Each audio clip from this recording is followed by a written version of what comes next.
สงกรานต์จ้าสวัสดีวันสงกรานต์จ้าสงกรานต์วัดคลองมอนนะจ้านี่จะเป็นขบวนแต่ขบวนเขาแหงแต่เช้าแล้วนะคะนี่จ้าอบต.บ้านคลองสวนสงกรานต์จ้าสงกรานต์บ้านเราจ้าตอนนี้กำลังเล่นน้ำกันนะคะหลังจาก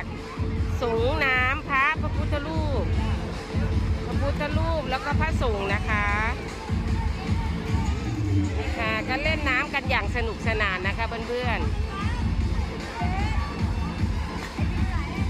เยอะแยะเลยจ้า